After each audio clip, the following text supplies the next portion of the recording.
Oh, hey, I'm so glad you're here. Welcome to the Efficiency Bitch podcast. I'm your host, Melissa Leone. This podcast is dedicated to all the women out there who are aspiring to have a career while raising a family. And bitch? Well, that's more than a name and even an attitude. We use it as an acronym. It's for bank, inbox, time, connection, and harmony. Each episode is labeled according to the correct topic so that you can efficiently find the topic that you're looking for. I'm here to tell you, you can have your cake and eat it too. The trick is finding efficient ways to get through the have-tos so that you can make room for your best life. I can show you how. Let's get started. Anita, hi, how are you? I'm so happy to see you again.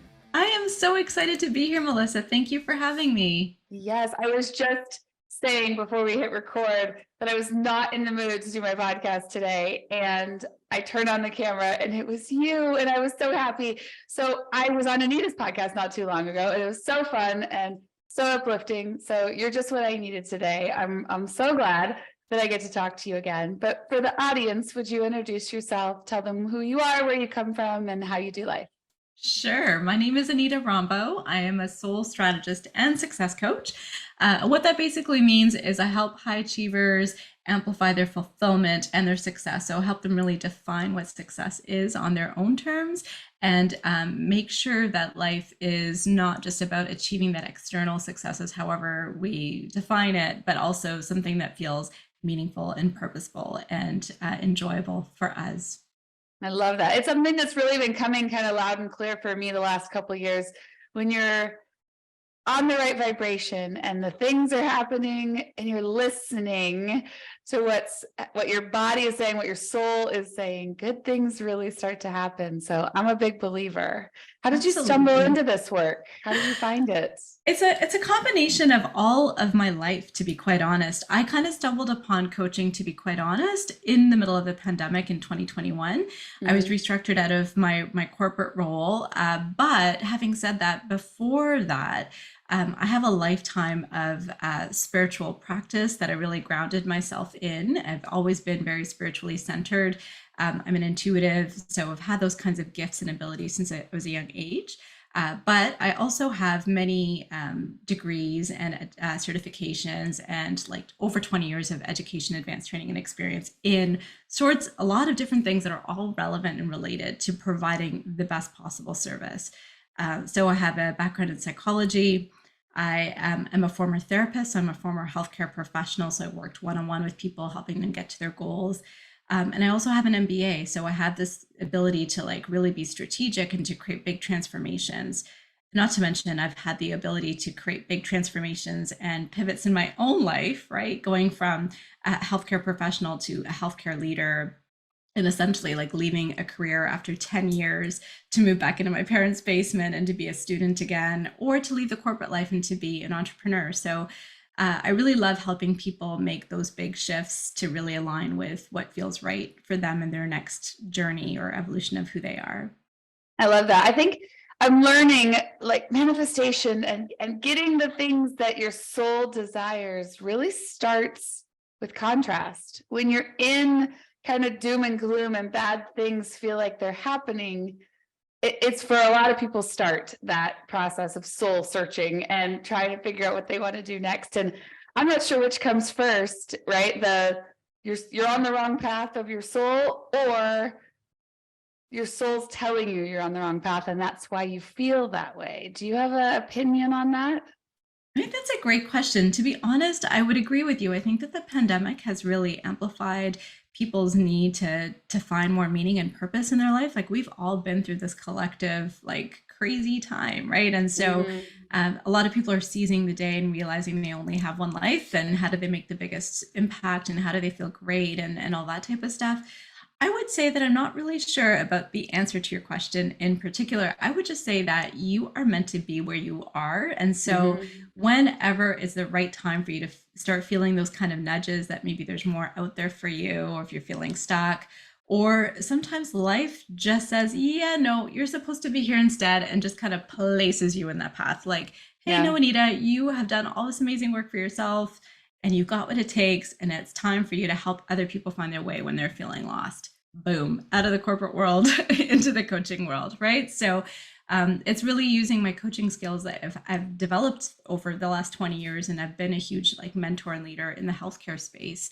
But using it and applying those skills in a different way to serve a different group of people in a different way. So it finds you and you find it at the same time. It just happens.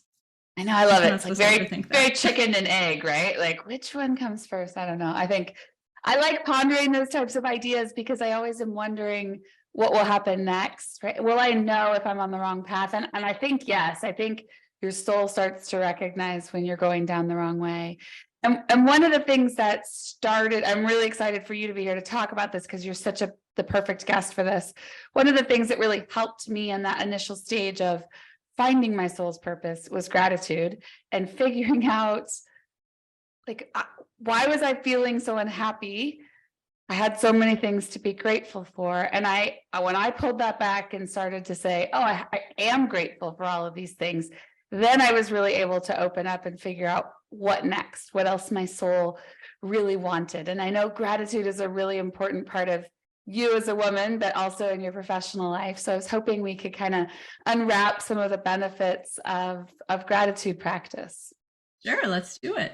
Awesome. So can you talk a little bit straight off the bat about the benefits of gratitude? What does it mean?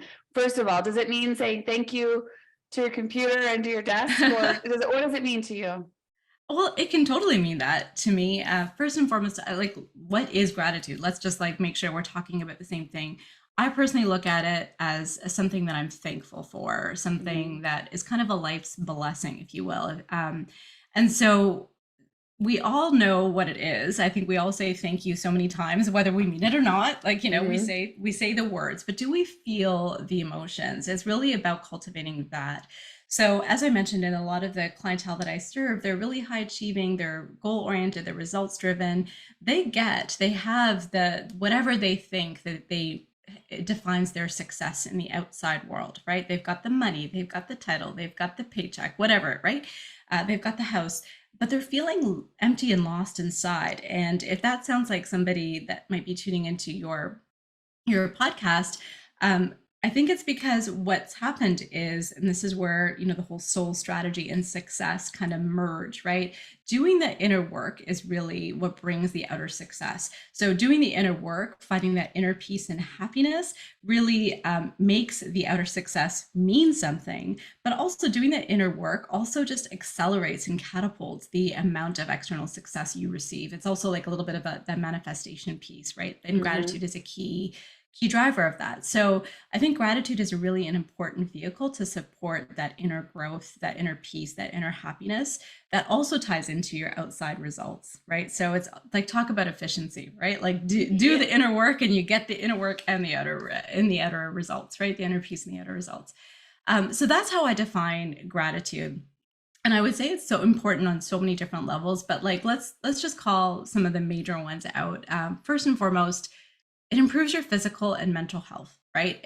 Studies have shown that it decreases your stress levels, it decreases your blood pressure, it improves your sleep, it improves your sense of well-being, and happiness and security and stability. And especially in like the times that we've come from, like we really need that, right? It triggers changes in the neurotransmitters that are circulating in your brain and what parts of your brain are activated. So all of these things really help and support your mental and physical health. And I think first and foremost, you can't buy that. Like that is key. So let's just say that's like a big, huge benefit.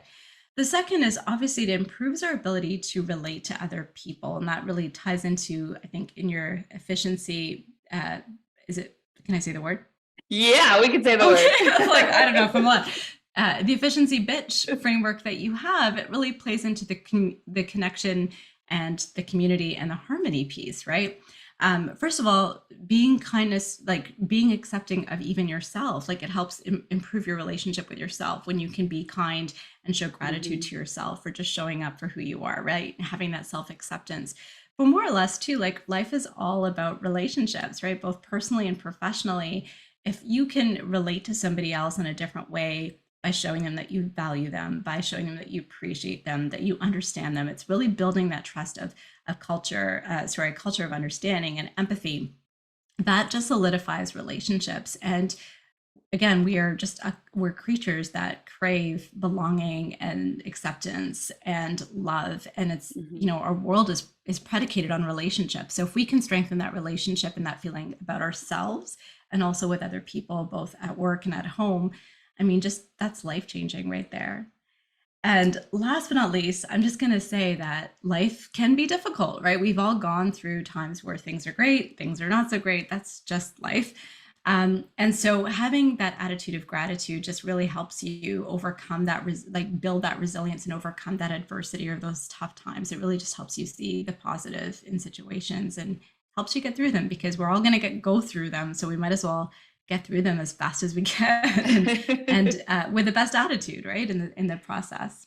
Yeah, for sure. In the project management world, we call that the change curve of, well, the curve of change. And there's like this valley of despair at the bottom. Yes. And it's like for everything in life. It doesn't matter if they're building new construction, there is a change curve. It doesn't matter what you're dealing with. It's just a matter of how long you stay in that valley of despair. That is really important. But you are going to be there. We all have to go through that, right? You have to go through it. Yeah. And gratitude is definitely a way that I learned to pick myself up out of that valley of despair many years ago when I was kind of at my darkest moment, and what's led me to where I am today. One of the practices I learned was to write 3 things that I'm grateful for every day. And I'll admit, I struggled sometimes to come up with what to write, like how do you write a sentence that says, I'm grateful for my home, I'm grateful for my children, I'm grateful for my partner, I'm grateful for the food that I get to eat. It seems so basic. So I remember when I was first struggling, feeling like it was too basic. Do you think there's anything, does it exist? Is gratitude too basic on that level? Well, it sounds kind of basic, right? Like even when I was thinking about what we were talking about, what might serve your audience today, right? What topic ideas? I mean, we all know what gratitude is, right? I'm defining gratitude. I know you guys know what it is. I know we practice it on a daily basis. We have, at least Canadians, say thank you and sorry a lot, right? But I'm just going to say this. It's a mindset shift, right? It's a choice. So just like happiness is a choice, playing victim is a choice, separating the inner work from the inner work is not for everybody. A lot of people feel very uncomfortable with doing the deep dive of going within.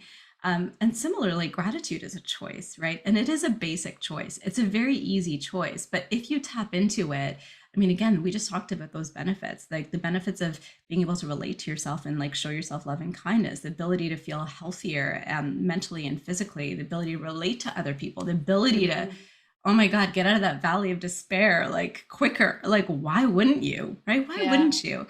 It doesn't have to be complicated. In fact, I think some of those simpler things in life are the easier things to implement. And those are those small wins that can really give you big results, right?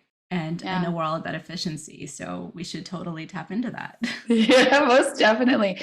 One thing that has shifted dramatically for me since I began my gratitude practice, I'm a mother. And I think every parent has had that, I don't know, you have this moment of panic of how you would respond or what you would do if something happened to your child. And it overwhelms you in this fear of panic and terror. What it's shifted for me is I don't have those feelings of fear anymore. What I have are these overwhelming feelings of gratitude. And for example, I used to really worry that I'd get in a car accident and my kid would be stuck in the car seat. And how would I get him out? Right? Like that stuff used to go through my head.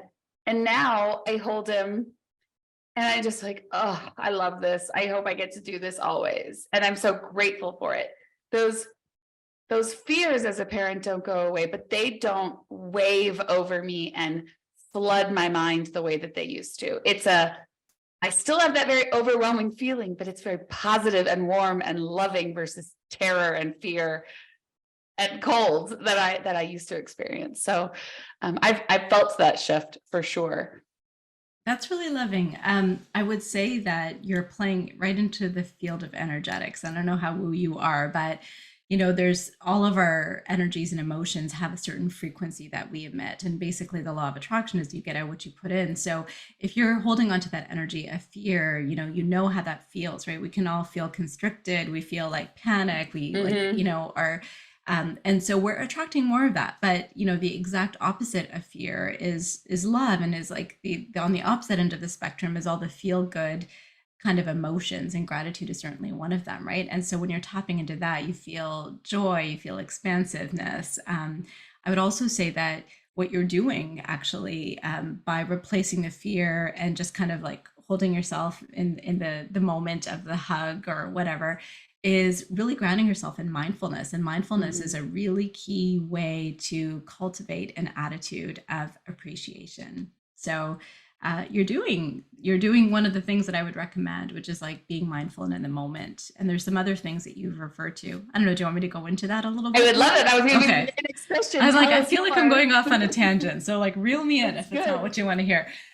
So we talked about mindset being a mindset shift, being that gratitude is a choice, right? So you can choose to be grateful, you can choose to be thankful, or you could choose not to.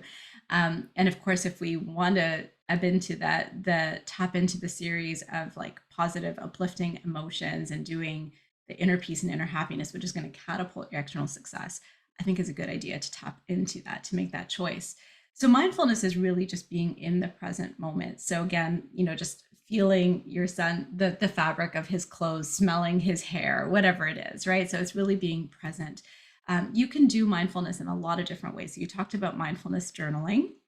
I love morning and night routines. I think they're just a great way for me personally to anchor my day. They're not for everybody though. So like, again, mindfulness comes in a lot of different shapes and sizes. And I think it's really important for you to find your rhythm and find what works for you. I'll name a couple of things that you can do to like tap into gratitude through mindfulness.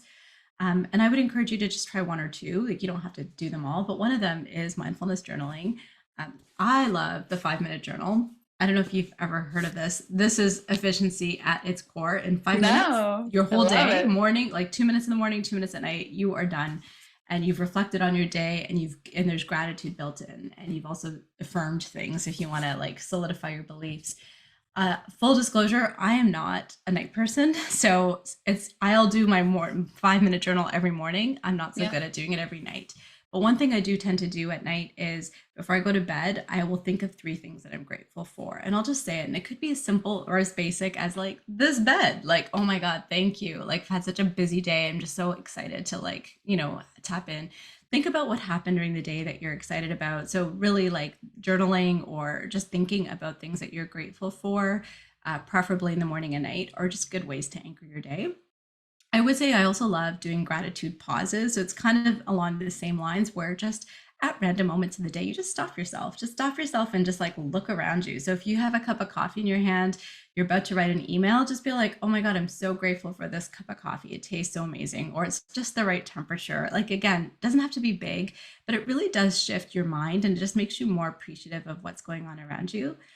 If you're not really into, I don't know, journaling, maybe walking or being in nature is your thing. And you could be really mindful when you're out and about, especially with this change of weather. I don't know where you're from. I think you're in Arizona, right? Where it's like super hot. Okay. Well, here we have snow and it's now melting. So the birds are out. So like, can you imagine going for a walk and hearing birds chirping or seeing like a tulip poking out?